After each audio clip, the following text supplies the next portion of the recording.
This top 10 fantasy football receivers edition of the Sports Gambling Podcast is presented by WinBet. Bet $50 at WinBet and get $200 in free bets. Bet big, win bigger with WinBet. Download the WinBet app now or visit wynnbet.com and start winning today. We're also brought to you by Sleeper. You already play fantasy on Sleeper, but now you can win cold hard cash with their over/under game.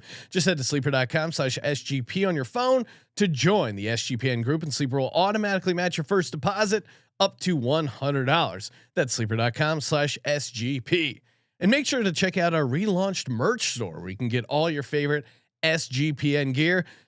Just go to store.sportsgamblingpodcast.com. Hey everybody, Joe Theismann here. You're listening to SGPN. So do this, let it ride.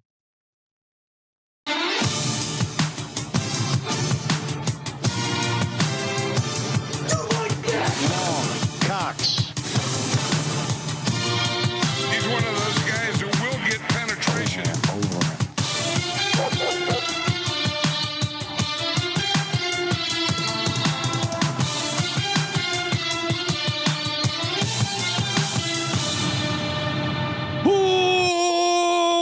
Welcome everyone to the Sports Gambling Podcast. I'm Sean, stacking the money green with my partner in picks, Ryan. Real money Kramer. What's happening, Kramer? Dog. Football.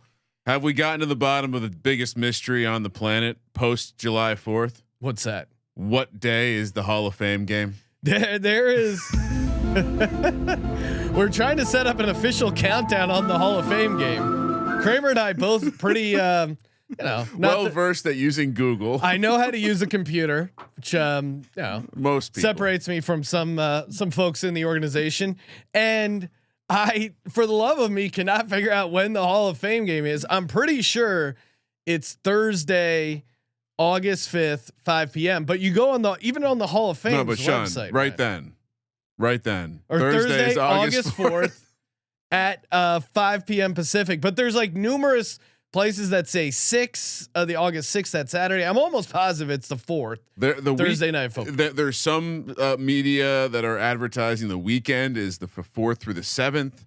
Yes. And it would be odd if the game was the first. But thing they did. even on the Pro Football Hall of Fame games website, you know what? I think this was okay. So it was. They still have last year's time up.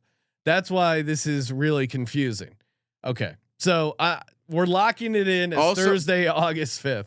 But one of the major media networks has the 6th. So again, it's there's a lot of ins, a lot of outs. But we're going to be picking that. We pick all the NFL games against the spread. After all, it is the National Football League. Ryan, this is hilarious because I'm on a. So Thursday, August 4th. Thursday, August 4th is what we're locking it in. Hall of Fame games coming. Get down on all the NFL futures. Win totals are up over at WinBet. We're going to be breaking those down coming up in our preseason previews. There's player props for yardage, including some quarterbacks, Josh Allen, Mahomes, bunch of big name guys there. Getting so much action over on WinBet. And of course, you're grinding it out. MLB, WNBA, golf, NASCAR. They got it all, man. They got you covered. And the ultimate fantasy football experience for every $500 you bet between now and the end of July. You can be entered to win the ultimate fantasy football experience at the Encore Beach Club. 2-night stay at the Wynn Resorts for you and your entire league. I cannot stress this enough. Your entire league, multiple entries are allowed. Download that WinBet app or visit wynnbet.com. Offer subject to change. Terms and conditions at wynnbet.com. Must be 21 or older and present in the state where playthrough limited is available. If you or someone you know has a gambling problem, call 1-800-522-4700. Graham Dog, let's do it. Talk receivers. I would even go as far to say there are some places that you can wager on a game that may have it listed as August 6th. So I think there's still some controversy. Well, I think part of it that's throwing people off is the Hall of Fame's website has last year's date and time, and one of the times they have listed is 1 a.m. to 4 a.m. for the start of it. That's the furry festival, Sean. That's a different event. All right, number 10. Let's do it. We discussed this before going live. We were talking about do I have Michael Pittman in my top 10? Yes. I ended up leaving him out. Okay. As did I. I do think the volume is there, and you always make fun of me, but I'll tell you this, Sean. He's number 12 on my list. You didn't go 11? You didn't give yourself the 11 cop out, Ryan? 11's another guy that I'm sure we'll talk about at some point. Probably a hot take for having him outside my top 10, but inside my top 10, this might also be a little hot, but I'm going to start off with T Higgins. I'm extraordinary. Listen, I so badly wanted to throw Gabe Davis in here and have a whole conversation about that. That felt a little hot. I went J.K. Dobbins, as of course you probably listened to our running back preview. Yep. That felt a little warm. This is less warm, but T Higgins number 10, because I'm absolutely going to draft T Higgins in the third round. And I think right now, what are we thinking for our number 10 receiver? Do we think he's being drafted in the third round somewhere? So right now would love to end up with T Higgins, probably more so. And we'll get to this later, more so than I'll end up with Jamar Chase when it shakes out. But I just, this offense is only going to get better. I think they're only going to lean more towards the pass. Again, we unpacked the fact that they were quite a run heavy team last year. Yeah. And I think anyone with a sense of the weapons on the field will say, hey, maybe this is a team we should be spreading the ball out a little bit, letting Joe Burrow go to work. Hey, we repaired the offensive line. They should be better at pass blocking. So again, T Higgins in the 10 spot, more so to highlight a guy that I think I'm going to be overweight on. And again, I think we see some of the numbers with the Jamar Chase deep ball regression, just overall scoring, right? T Higgins might be the better NFL receiver when his career is over because of what he can do physically. I think from a durability standpoint, not to suggest that Jamar Chase is soft or weak or anything, but T Higgins is just a grown man. And I think the fact that he's the number, T Higgins doesn't seem baffled by the stripe not being on the ball. Remember those reports? Like, oh wow. Yeah. Jamar Chase not working out. Can't figure out how to catch a ball. And I think if there's a guy who could randomly kind of usurp the number 1 on his own team because he's been in the league a little bit longer. He's a dominant 23% target share. Again, like there's the fact that Jamar Chase loses a little bit of that deep ball pizzazz, and T Higgins just steps up because he's consistent. He could be the number 1 guy in his team, and I'm not ranking it that way, but I think T Higgins has to be a guy you're targeting in the third round. Period. Yeah, I mean, Ryan, he's number 11 on my list, just outside it. No, you didn't. Put your oven mitt on, Ryan. But can we get a pre? I'll look right to the camera when I deliver my number 10 fantasy football receiver, Gabriel Davis of your Buffalo Bills. Ryan said that oven was too hot, not for old Sean Crane. I saw what Gabe Davis did the last time he was on the field. How is this guy? How are people more not drafting him even on recency bias? The last time he was on the field, 8 catches, 201 yards, 4 touchdowns. Yes, please. Diggs is still on the team. I mean, again, it's the similar argument. Listen to these. Okay, so you lose Cole Beasley. Yeah, more targets and more targets, and especially especially the Bills. Who else did they lose? The I'm blanking on his name. Cole Beasley and Emmanuel Sanders. Manny Sanders, both gone. Jamison Crowder comes in. So whatever, I think there is professional old guy, low A dot, not gonna compete with Gabe Davis for targets. No, and I think Gabe Davis is gonna have more targets. The Bills like to favor veteran receivers. He's been building this connection he has with Josh Allen. You look at the last 6 games, Ryan. Gabe Davis averaged 19.8 fantasy points per game in full point PPR, which is what my list is based off. 16.0 expected fantasy points per game, and running a route on 88% of the dropbacks.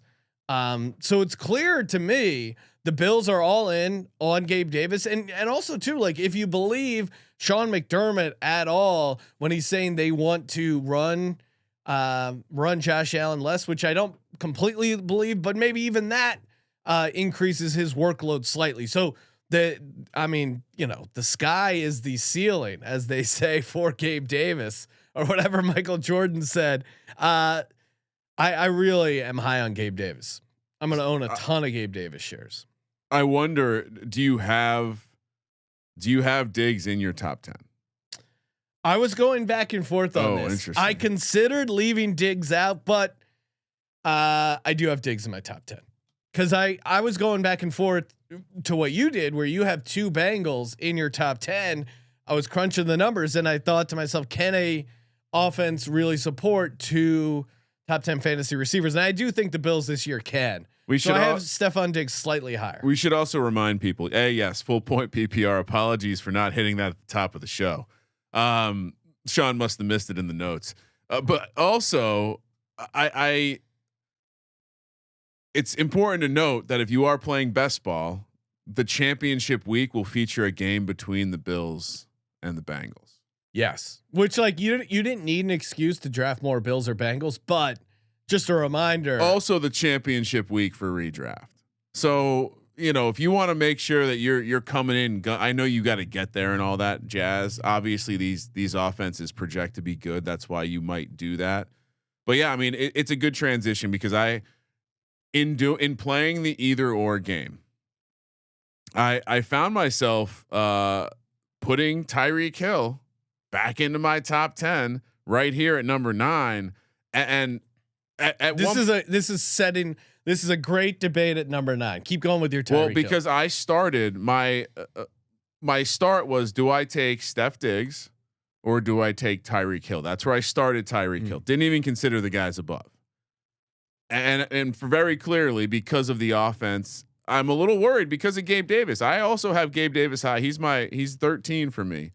And it means that Steph Diggs has to maintain what he did last year. Like the step back last year is going to be something that maybe is more consistent. I do think he scores more because, like you said, they run Josh Allen less. But getting back to the guy we're talking about, Tyreek Hill, number 9. Why number 9? Because there's no way I'm taking him over any of them, the 8 guys I got above him, purely because of the offense. I think this is an offense that's going to want to play horizontally, run the ball, establish the run. And I think Tyreek Hill could run into a problem where, although he's saying Patrick Mahomes not as accurate as Tua, that's a strange way to compliment a quarterback. First of all, you're not saying his arm's stronger. You're not saying he's smarter. You're saying he's more accurate. Feels like a cop out to me. The girl's got a great sense of humor. Who gives a shit? All right. Tyreek Hill, that was forced. I do think Tyreek Hill is still going to do stuff. I still think he's going to get into volume. Jalen Waddle is not a guy who I'm going to even flirt with the top 10. Well, Ryan, perfect transition to my number 9 receiver, Jalen Waddle. Now, Tyreek Hill did not make my top 10 because, again, Tyreek Hill lives on the deep ball. He lives on explosive plays. Now, maybe let me just finish my point then, because while I don't think he's a more accurate guy, which would maybe benefit Waddle, I do think Tua actually throws a decent deep ball. I don't. It's just not super accurate. You don't need to be accurate with Tyreek Hill. You just need to throw it up in the air. And I honestly think Tyreek Hill is going to be good for Tua's deep ball. And it's the reason I put Tyreek Hill in the top 10, because I think off of play action, Tyreek Hill is so dynamic and fast that if Tua can just launch it, there are going to be a solid 8 to 10 touchdowns right there. Period. I do think they're going to be able to do that. They're going to play defense. They're going to be able to run a little play action. I think Tyreek Hill is going to be one of those guys where when he doesn't score as a top 10 guy, it's going to look ugly. Jalen Waddle might be the more consistent play week to week, but I think Tyreek Hill's ceiling is going to be, when he pops, it's going to be 25, 28. It's going to be those, 5 catch, 2 touchdown games. I truly believe this. So I'm playing again, full point PPR. Maybe you can argue Jalen Waddle, which is what you're doing, but Tyreek Hill's touchdown ceiling off of what Tua's inaccurate, strongly thrown deep ball. That's the strangest thing about the compliment is Tua's not an accurate guy. He does have a strong arm though. It just takes a while for his arm to get through the motion. The one thing he did well, I thought, coming out of college was sling a deep ball. It's just a slow ass release, and he's not accurate. So for Tyreek Hill to say he's accurate, well, yeah. Again, if it's not accurate, I don't think it's a good deep ball. But I think with Tyreek Hill, you have a little bit more wiggle room because he's so fucking fast. If you can get it down the field. All right, I disagree. I think the fact that he struggles with the deep ball is going to cause Tyreek Hill not to put up those godly numbers. We both have a Tua receiver in the top 10, just for the record. Well, yeah, and again, this is full point PPR. I'm gonna put in a guy like Jalen Waddle that broke Anquan Bolden's rookie reception record. Tua likes to check down. He likes easy stuff underneath. I mean, you saw that whole offense. Like McDaniel, he's coming from where? San Francisco. Yeah. It's about high completion stuff. It's not about like these crazy deep balls to Tyreek Hill. And I think Tyreek Hill, he's gonna be getting his cardio in this season because he's gonna be running fly patterns down the line, and he's gonna create open opportunities for Jalen Waddle. Jalen Waddle, who I wasn't as high on, I thought he would have a slow start because the ankle stuff, but I was wrong. He hit the ground running. Numbers were good. PPR machine. I mean, he had 106 catches last year.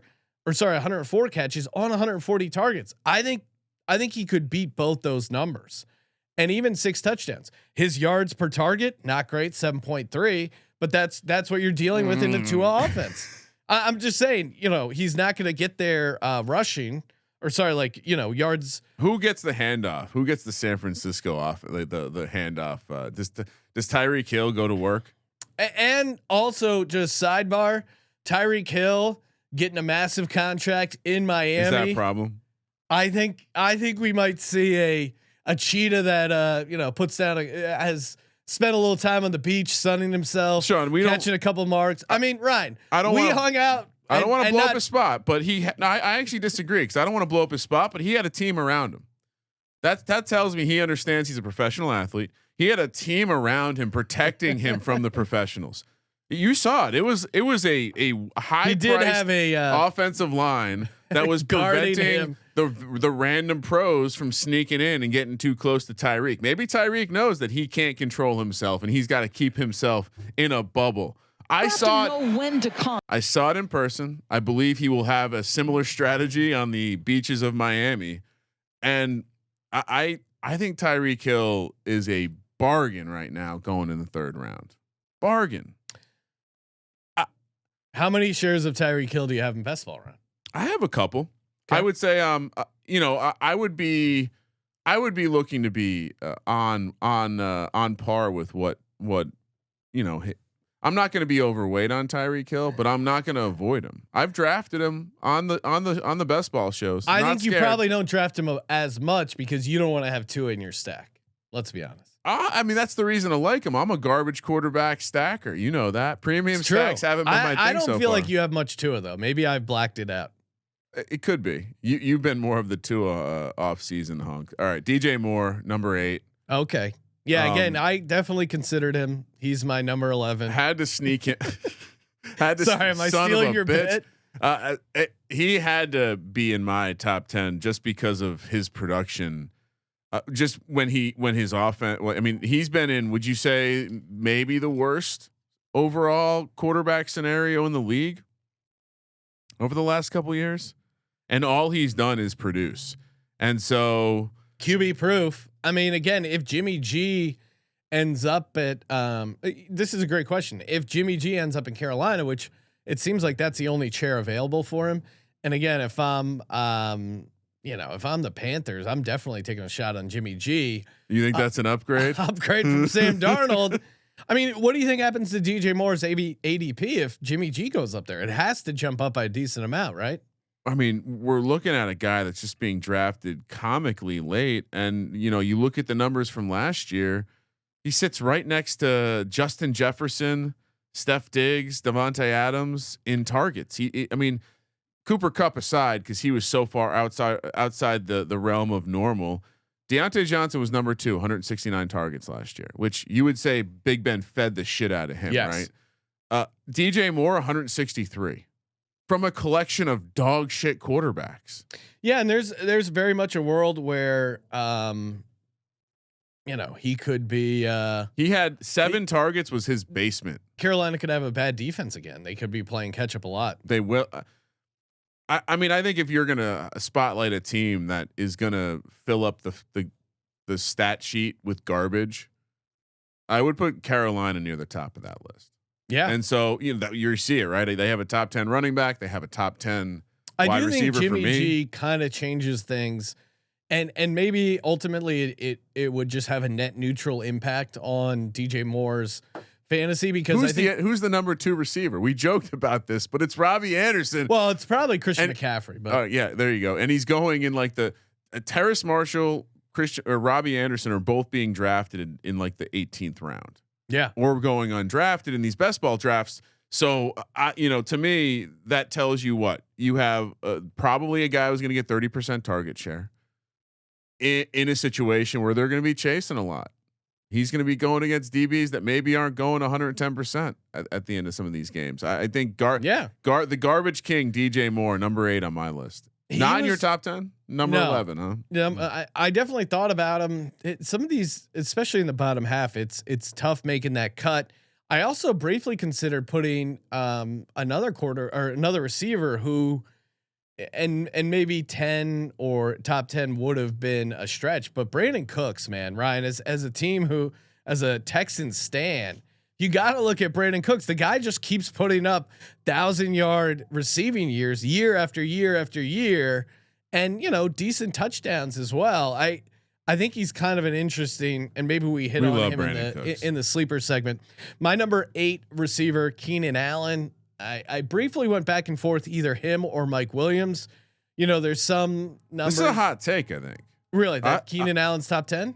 Do you have the ADP number? I'll look up ADP real quick. I have the expert rankings, and they have Keenan Allen number 9. Really? Okay. So I saw number. But I feel like in our best ball drafts, he hasn't been treated like that. I feel like I was looking at Silva's stuff, and he might have him like 20th or maybe in the teens, right around like. I think a lot of people have him next to Mike Williams because they're not sure who's gonna if this is gonna be a step forward year for Mike Williams. It certainly could be, and I guess that would be the concern. Again, I have Mike Williams number 11. Keenan Allen, he got 100+ passes for the 5th straight season, and he finished as receiver 14 overall in fantasy points per game, 22% target share, 12 red zone targets, 6 touchdowns. Again, in full point PPR, I still think he's very much a dog and Justin Herbert's guy. And the case against him is pretty obvious. It's it's that he's getting old and getting up there, but 157 targets last year. That's insane. I feel like I've been drafting Keenan Allen in the 3rd round for the last like 20 years. How do you not? You can't construct a fantasy top 10 wide receivers list and not include a Charger. What are you? It's just not smart. I mean, honestly, you could probably argue putting them at like 9, 10. It makes more sense. Who else is going to really catch the ball? I know there's Palmer. I know there's some other third guys, some tight ends. The former Ram / Seahawk. I'm blanking on his name. The tight end, Sean. That he's there's just not a lot of guys to take the target. So to see a lot of these top 10 lists or these rankings where these guys are both outside the top 10. I mean, from an ADP perspective, we're talking currently on at 28 is where Keenan Allen's going. Again, that's a 3rd round receiver. That's crazy. Mike Williams is going lower than that, I believe. I don't buy it. Part of why I have him 7, Sean, is because I think it's more of just the statement. I know you were team Keenan Allen. In the FFPC, I feel like every year I am faced with a decision where it's like, do I take Keenan Allen again in the 3rd round? Because what does he do? He just shows up, goes to work, and 157 targets. Again, he was 12 off the pace of Deontay Johnson. If you exclude Cooper Kupp's ridiculous year, he was averaging 10 targets a game in that offense. I get it. Mike Williams might catch the ball down the field more, but I still think there's going to be those games where Mike Williams misses and Keenan Allen just chugs along. I mean, target distribution throughout the season, 13, 18, 12, 11, 9, 5 bye week, 11, 13, 11, 13. Yeah. I mean, 10, you're getting 8. double-digit targets every game. How do you not in a high powered offense and we talked about Herbert, how he had 38 touchdowns last year. What's not to think he's going to put up like mid 40s this year? And where are those touchdowns are going to go? Keenan's going to get some of those. And for the same reason, I mean, maybe this is the argument against me having Tyreek Hill in here, but for redraft, like again, like you might not be playing for the ultimate ceiling, and consistency might be a little bit more important. I mean, to have guys like DJ Moore and Keenan Allen sitting outside a lot of people's top tens, to me, just feels silly. I mean, DJ Moore is going 47th ADP. Yeah, that's 4th round almost. T Higgins 33. I mean, to your point, Jalen Waddle 39. These guys are ultimate values if you believe us. Number 7 for you. Oh, that was your number 7. Oh, sorry. I kind of in my head we were still discussing my 8. Well, Keenan Allen, your 8, 7. my 7. Yeah, perfect transition. My number 7 is almost like we planned it. Is Stefon Diggs. Again, I wanted to go super nuclear on the hot take and have Davis above Diggs, which I think is in the range of expected potential outcomes here. But Diggs, you look at he had the most red zone targets in the NFL during the regular season, 25, compared to the guy in second place, Justin Jefferson, 6 more than Justin Jefferson. And you want to talk about Justin Jefferson? He was only one of 2 receivers to hit over 2,000 air yards. Him and Jefferson. He didn't have quite as good of year as he had that first year, but I do think again I'm high on Gabe Davis. I think he's going to eat in a little bit to Stefon Diggs' production. I mean, his first year with the Bills, he had 127 catches, only 8 touchdowns. Last year, 103 catches, 10 touchdowns. You know, his catch percentage still super high. His yards per target has kind of fallen off a little bit, which usually if you're watching some of this stuff could be a sign that they're slowing down. I don't necessarily think that's the case with Stefon Diggs. He did go from 9.2 to 7.5 yards per target. So it's something to keep an eye on. But again, I felt weird leaving him out. Yeah, just cause he's so good and Josh Allen clearly has a real connection with him. So Stefon Diggs is number 7 on my list, Ryan.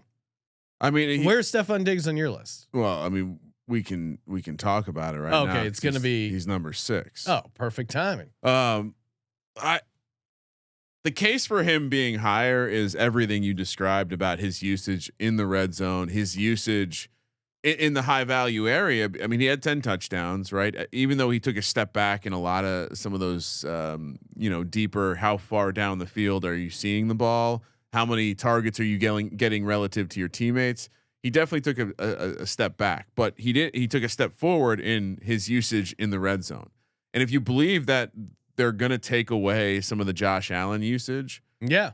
I'm still a little, but for me, on the fence on that, but yeah, honestly, for me, the reason why Steph Diggs is 6 is again, they are changing offensive coordinators, and there could be there is certainly love for Gabe Davis, and maybe there is a difference in how they start calling games, or maybe they do end up using the shit out of Dawson Knox or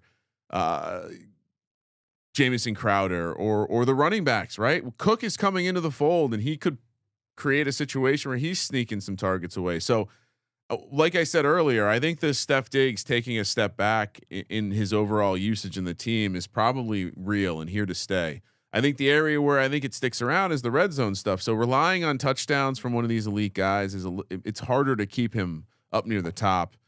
But again, if this offense doesn't take a step back, you can't not have a Bills receiver in the top 10.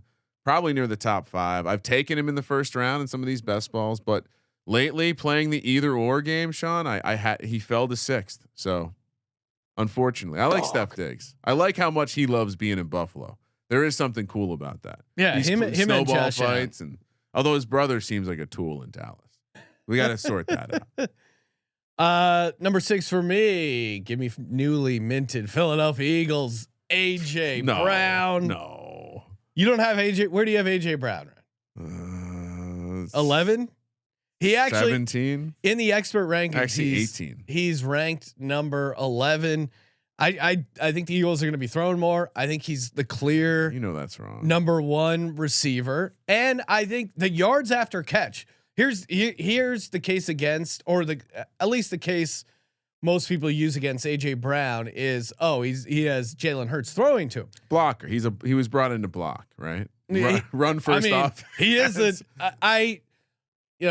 birds or firsthand reporting from the Die Hard Eagles podcast by Rob, who went to the charity softball game where Jalen Hurts did win MVP for a walk-off home run. That makes sense. And he saw AJ, kind of thing that he would do. He saw AJ Brown in person, and he said, seeing this guy in person, holy shit, this dude is massive. Yeah. I mean, we haven't had an athlete like this at the receiver position since Terrell Owens. Yeah. And Devonta Smith had a great year. I think he's going to have a very good year as the number 2.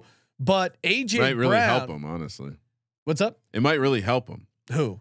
Devonta Smith. Like I actually think it's kind of one of those weird situations where AJ Brown's existence makes Smith more appealing to me.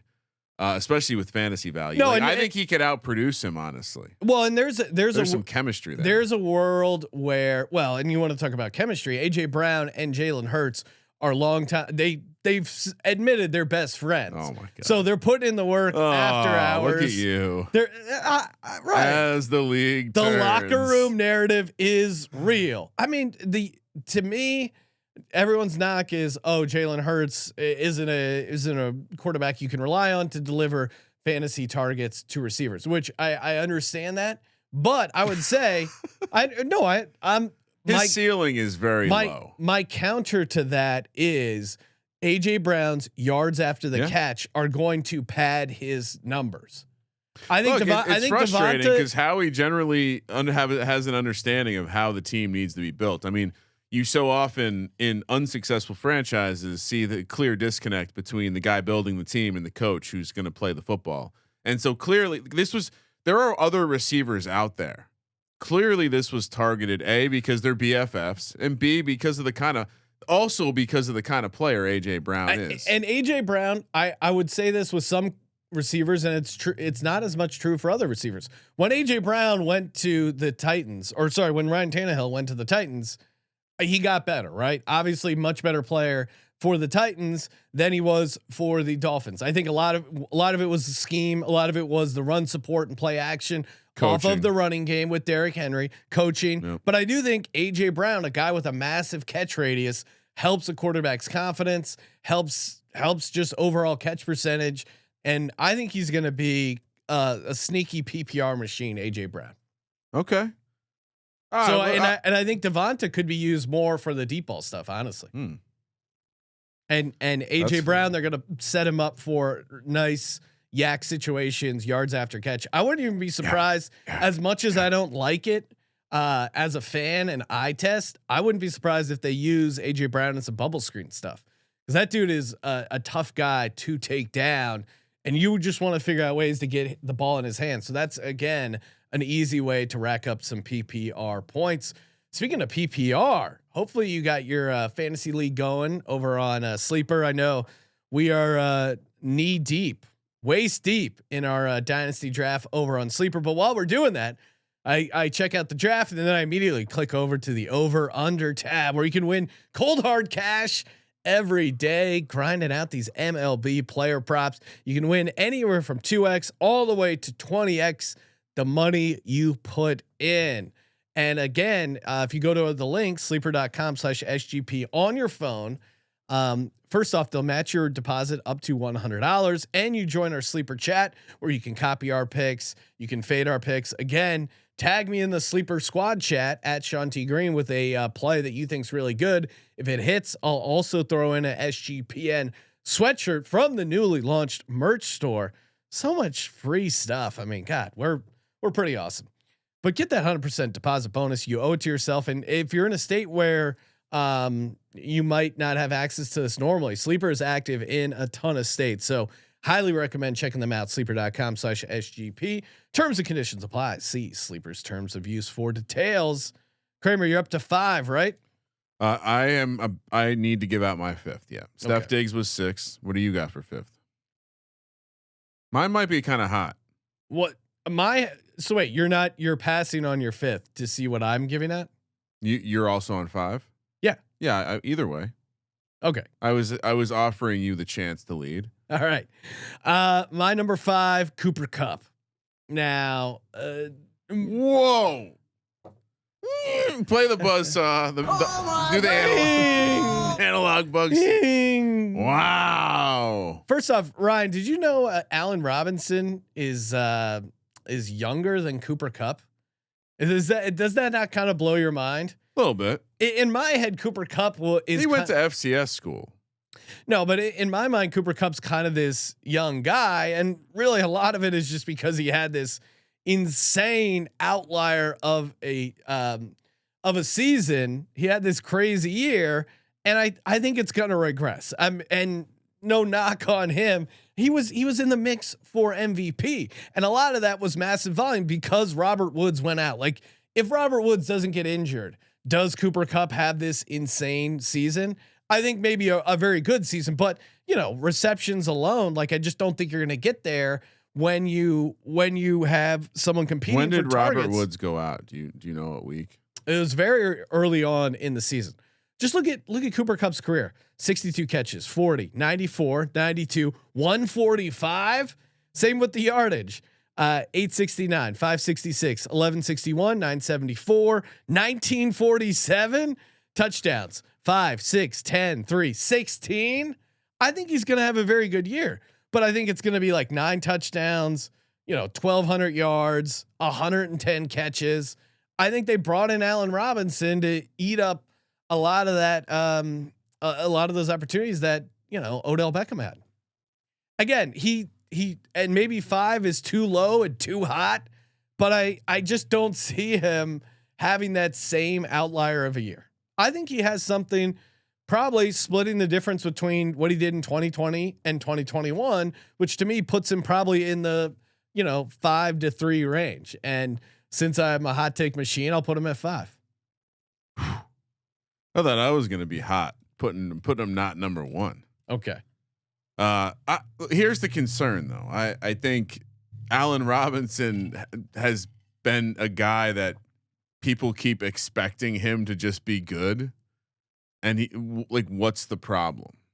So for him to, I think I guess I say that to say there's still a pretty easy path for Cooper Kupp to have a massive target share. Yeah. Well, and so here's what I would say. And he also his usage around the red zone. I think Allen Robinson is going back to a 2019, 2020 type year where also, again, you have Cooper Kupp playing aside from you, which should help Allen Robinson. You have a quarterback that's much better.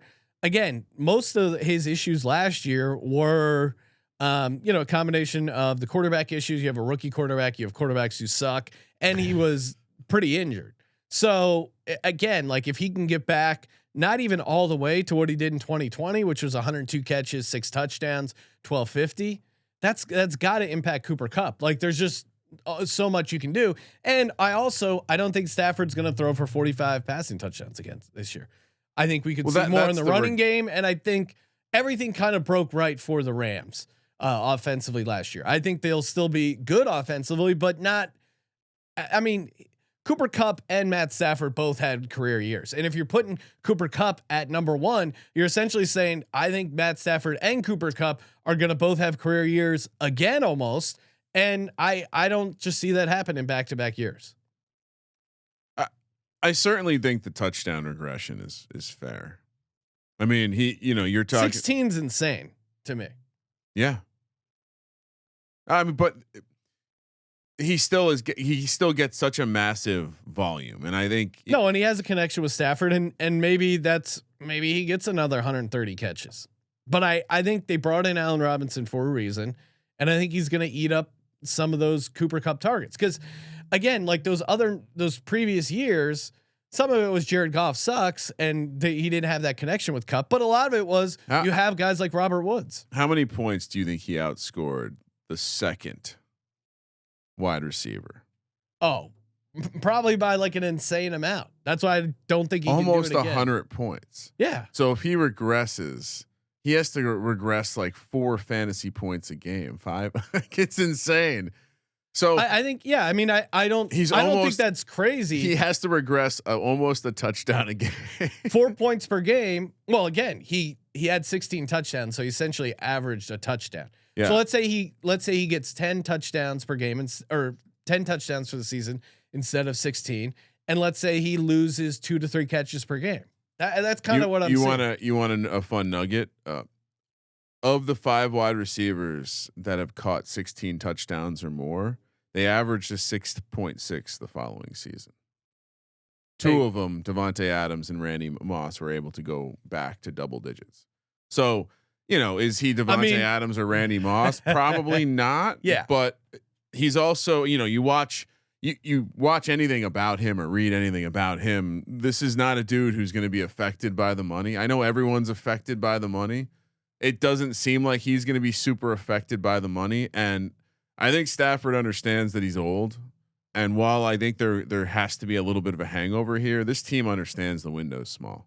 And so obviously he has to come back to earth a little bit. And that's why I have him number 2, Sean. So I love that you dropped him to 5, throwing some serious shade to FCS great, all-time great Cooper Kupp. Yeah, I like Cooper Kupp. He's a Grateful Dead fan. I am also a Dead fan. This is weird. You're repping a Dead shirt and shitting on Cooper Kupp. I don't think so. You're never going to draft Cooper Kupp.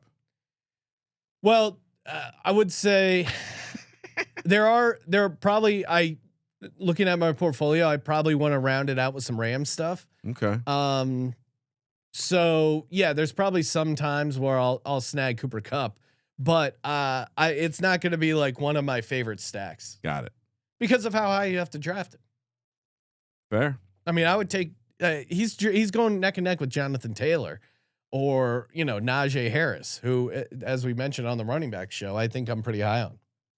All right, you ready for my number 5? I thought my number 5 was going to be hot. Jamar Chase. I kind of had to do this because I have that's hot, right? I have I have T Higgins at 10. It doesn't make sense. You can't have T Higgins just like you had Steph Diggs where you did. You can't really have a guy in the top 3 if you think his teammate's also going to be top 10.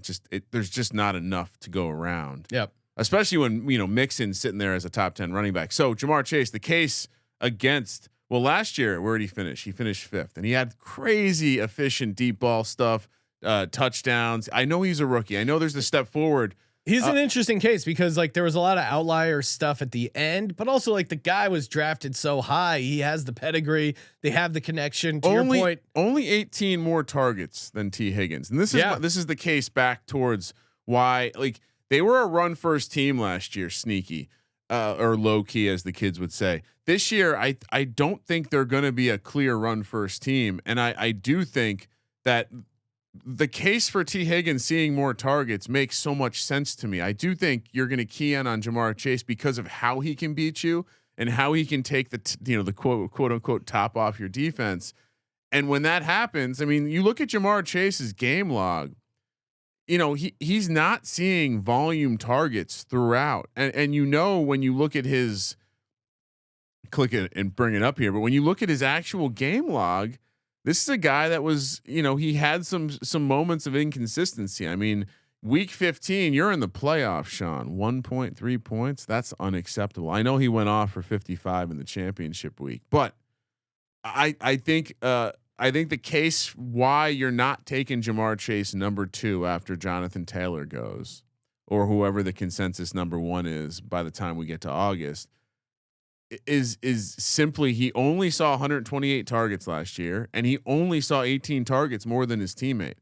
And I think at the end of the day, if that flips this year, I'm not going to be surprised. So I had to drop Jamar Chase a little bit. I do have a little bit in best ball. I failed on getting the Jamar Chase, T Higgins, Joe Burrow stack because fuck Darrow. This is your daily Darrow reference. But I felt when I got down to the nitty gritty of making a list, I ended up finding myself selecting other dudes over him. And some of it was just I need more of some of these other guys in my life. Yeah. I'll just go where I have Jamar Chase. I have him number 2. Interesting. We have Cooper Kupp and Jamar Chase flipped. Yes. Again, he shattered a lot of Justin Jefferson's records for receiving yards by a rookie. 18 yards per reception, ranked second best in the NFL, only behind Deebo Samuel, which again, they don't have a quarterback, the 49ers. So I think he's gonna have the highest yards per reception next year. Okay. And shout out to the research team, aka Michael. Chase commanded a 27% target share when it mattered most, aka during the preseason, a 5% increase from his regular season target share. So Postseason. True. But you said preseason. Oh, sorry, postseason. I mean, we love preseason DFS. Yes, we will be grinding that out for sure. But and where I think that matters, and what I like to do when I project, in the same way I'm projecting Gabe Davis at top 10, which is considered super hot. Why, the Bengals were not on fire early on in the season. The offense really started cooking. They had a lot of success in the playoffs, getting to the Super Bowl, those crazy 4 touchdown games. A lot of it was more Jamar Chase. So to your point, you're right. The target share was kind of closer to split, and that would be a point of concern. What I would lean into is when it mattered most, he was leaning to Jamar Chase more. So I think if you're Zach Taylor, and this sounds kind of obvious, but I think you look and go, you know what? We actually need more Jamar Chase this season. He only scored a touchdown in 3 of the 8 games after the bye week. To your point, he kind of carried the offense early, but if you remove some of his his 2 touchdown, 3 touchdown game after the bye, he really was not a consistent performer and was probably frustrating fantasy owners down the stretch. And again, if we end up with a situation, Jamar Chase is good, but if we end up with a situation where T Higgins has more targets than Jamar Chase, I wouldn't be surprised. So that's the case. Number 4, Mike Evans.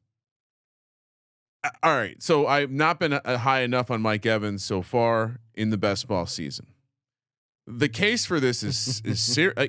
I went into it. Chris Godwin, I'm now basically off my draft board because I'm very worried about when he's coming back. Yeah. I think to suggest that a rookie Aten is going to be this like pass catching dynamo, or a guy who's the Cameron Brate has not exactly been a successful receiving threat for Tom Brady. Tyler Johnson, he's done it in small bursts. I understand that maybe Tom Brady makes a phone call at some point and brings in a Antonio Brown type cat to be in his pool house and catch passes, but We got to get our shit going mentally. Godwin is definitely not going to be in the picture for a bit early. And Mike, again, sometimes we forget the little details of greatness. Mike Evans got Johnny Football, quarterback in the Fan Control Football League, now drafted in the first round of the National Football League. Mike Evans is going to catch a fuck ton of How much does Tom Brady like to throw around the red zone? Mike Evans is going to see a metric fuck ton.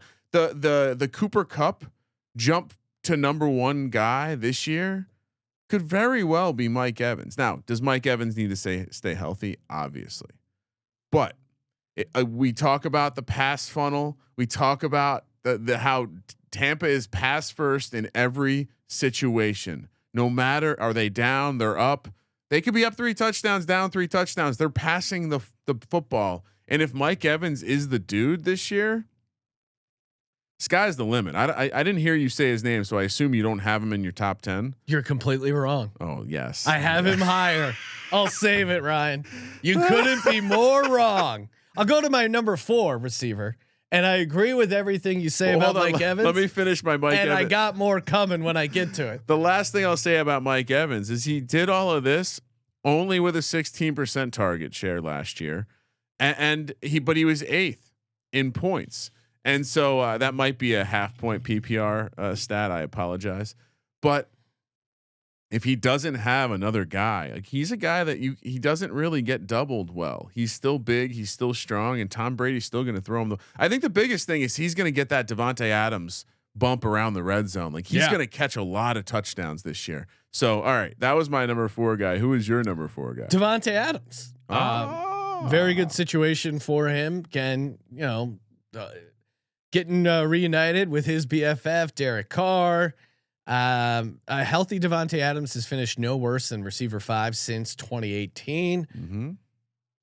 3rd in fantasy points per game last year. He just seems like he's gonna be. They brought him there for a reason. I think McDaniels is going to go out of his way to feed him. They play in a dome. Again, like that just helps pad your stats. Why do we disrespect this guy again? What do you mean? Why are we?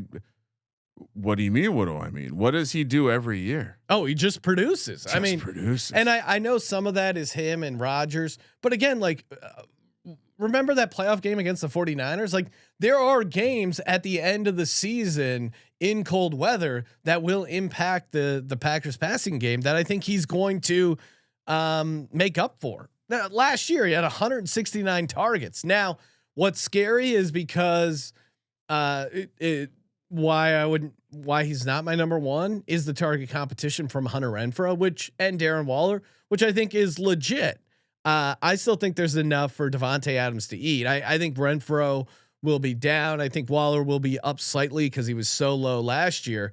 But I do think, Hunter Renfrow, ton of easy catches in that Raiders offense. We'll see what McDaniel's offense changes for the dynamic. But again, this guy, you're not an idiot. You give Devontae Adams the ball, he's going to have a ton of easy looks. And I really like Devontae Adams. Did you give out Hunter Renfrow's fantasy points position last year where he finished? No, PPR? I did not. 10th. Yeah, and that's because he was the number 10 fantasy receiver. 103 Hunter, have you catches. seen the way this man looks?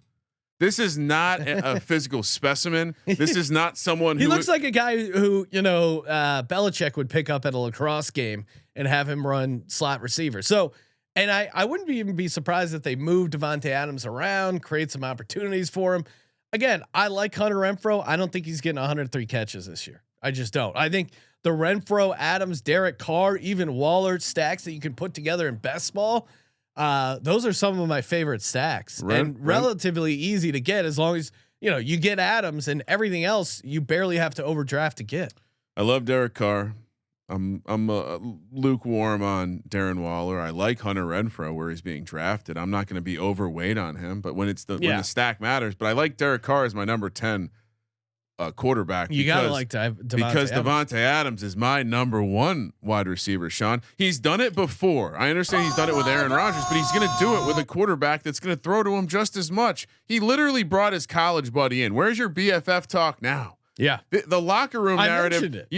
You mentioned it, but Hunter Renfrow was a stud in this offense. What do you think Devontae Adams is going to do? And you might argue, hey, Hunter Renfrow is a slot guy. Devontae Adams is a slot guy. How's a slot? That's what I said. I think they could move him around. I think they could play him in the slot. Their profiles, but I think he's going to just take away from Hunter Renfrow. I think this offense is going to be about Darren Waller and Devontae Adams, and I think Derek Carr is going to throw for 30 touchdowns because Devontae Adams is going to catch a shit ton of touchdowns. It'll be the first time in his career, but around the red zone. Yeah, and again, I don't have Hunter Renfrow inside my top 20. Sean, I will report that he's way outside my top 11. But Devontae Adams is number 1 because this team is going to be passing. You noted it. They're in a dome. They're playing a bunch of teams that can put points up. They're going to be shootout city. They're going to be playing in high point total games. And I think Devontae, the guy who was nearly 100 points behind Cooper Kupp last year, it was Devontae Adams. Why do we sleep on this guy every year? I see people with him as low as 9. What are you doing? That's insane. The more that I think about it, the more that I am going to be just sucking up all the Devontae Adams I can around the turn, late first, sometimes even in the early second. Absolute steal. We loved Jamar Chase because him and Joe Burrow went to college together. Why are we not loving Devontae Adams, a guy who has shown us he can be a number 1 receiver? Your love isn't enough, Sean. Yeah. All right, number 3. I think by process of elimination, we both have the same number 3, Justin Jefferson. Yes. Yeah. I mean, most receiving yards in NFL history in a player's first 2 seasons. Excited about the offense because it's going to be more pass friendly. Yeah. Wide receiver 4 in fantasy points per game. And Kirk Cousins loves to just sling the rock around in garbage time. Yeah. 19.5 points per reception average there. And I think the Vikings defense could be worse. and they could be throwing more. Oh, they'll definitely be worse. They lost Zimmer. Zimmer got the most out of his defensive players, especially the DBs. And Jefferson too, considering the questions at quarterback. Apologies to Kirk. You like that? You like that? But he's actually super consistent too, which some of these guys like Chase can be boom bust, or at least were in their rookie year. Jefferson finished as a weekly top 20 wide receiver in 76% of his games, while commanding the league's third highest target share and number one air yards share. So again, if Kirk Cousins is throwing down the field, it's probably to Justin Jefferson. The Thielen connection seems to be growing less and less as Justin Jefferson establishes himself as a true alpha. And that to me, Thielen is like a rich man's Hunter Renfrow.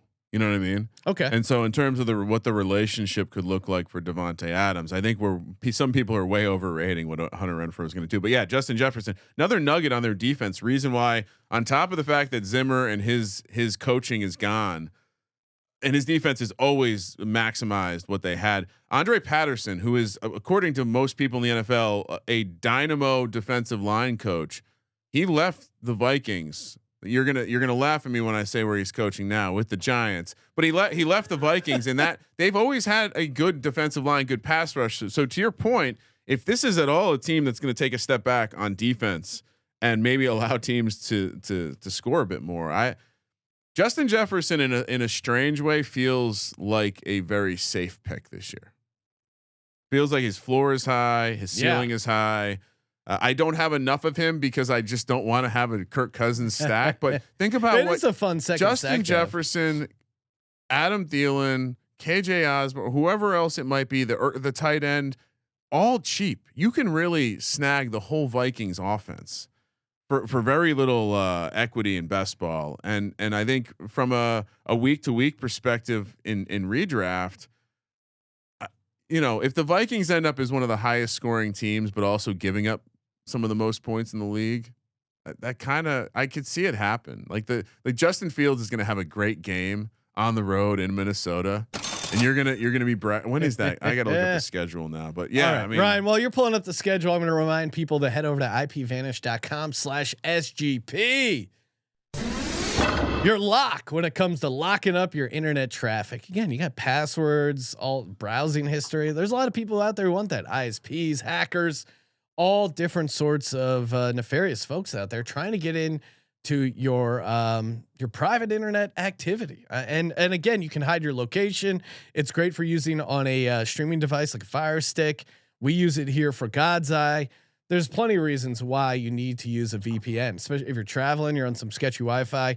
IPVanish, highly recommended. I use it. I trust it. IPVanish.com/SGP. Use our promo code SGP. Claim your 70% savings. IPVanish.com/SGP. 70% off and a free 30-day money back guarantee. All right, Kramer. I forgot how fun these are because how you just get spicy. Very spicy. Number one. Yeah, come on, man. The number two for me, just to recap, if you weren't paying attention, that's Cooper Kupp, Jamar Chase for you, and so yeah, my number one was Devontae Adams. My number one, yes, Mike Evans. After crunching the numbers, and you nailed it. The stat you had about he did all this last year on a 16% target share. Yeah, you're dramatically increasing his target share. Are you worried about Tyler Johnson stealing his red zone look? Remember how many Mike Evans was the king of the 1 yard touchdown. Listen, the odds say that Gronk actually isn't going to play this year. What was it, -175? No, I'm not kidding. Because how much of that touchdown work goes immediately to Mike Evans? I'm not joking. And last year, so Gronk didn't even play full. And in my head, you said it, Ryan. But it's like, hey, if Mike Evans stays healthy, he is seemingly perpetually banged up. But if you actually look at the number of games started, pretty consistent. I'm going to go back from 2016, 16 games, 2017, 15, 2018, 16, 13, 16, 16. So always missing at least a game. Yeah. Consistently missing a little bit of time. There's a couple 16 in there. And last year, yeah, he did miss one game. I would have to check and see if it was injury or if they sat him that last week. I forget. But and he only had 74 catches, 14 touchdowns, career high in the touchdown category. And again, if you're saying like, hey, I think the Bucs offense is going to completely fall off a cliff. Okay, you're entitled to that hot take. As one hot take creator, I salute you for that spicy take. But it's possible. If you're assuming somewhat similar offensive production, who is catching the damn touchdowns? Who's catching those full point PPR catches? It's all Mike Evans. Yeah, I was looking at my ownership, my portfolio on Best Ball to see. I was just making a note. I'm Ryan opening up week 1 against the Cowboys. It's good. Well, honestly, so I was thinking about this because, that part of your rankings and redraft should really, do you like the way they're going to start? I mean, could Mike Evans lead the league in fantasy points week 1? Yes. Absolutely. I mean, the Diggs is that's not a good matchup for the Cowboys. I mean, mental note, Mike Evans, I need more of in best ball, Sean. I think we were slow to adopt the concept. I will say I have Godwin on maybe one team, and I feel at this point foolish. Other guys in my top 10 of note, I'm going to need more Devontae Adams. I have no Justin Jefferson right now. I need more Justin Jefferson. I'm good with Jamar Chase. I'm good with Steph Diggs. Need more Keenan Allen. Good with DJ Moore. I actually, so Sean, you asked me how many times I've drafted Tyreek Hill. I have Tyreek Hill on 3 teams. At what percentage? 20%. Okay. Well, now it's gonna. And in fairness, this doesn't include, because I'm not going to do the math with all of them. This doesn't include the super flex or the pre-draft best ball teams. This is just the best ball mania. Okay. Well, you have a diverse. So you can do the math on how many teams I have. It's not crazy. All right. Still haven't done my cardio. No, you got to get your cardio club going. Oh man, fantasy football season. It's July. It's deep preview season. We got a ton of content coming at you. Make sure to check out the merch store. And if you want free merch, easier way to do that is just go to Apple Podcasts, fire away a nice rating and review, take a screenshot of that, and then open up your SGPN app, click the contest tab, submit your screenshot through there, and you're good to go. You're automatically entered to win every Monday, aka Merch Monday. Thank you for participating in the Sports Gambling Podcast. And for the Sports Gambling Podcast, I'm Sean, stacking the money green, and he is Ryan. Sean, breaking news sound effect, please. We have a tennis podcast. Kramer, let it ride.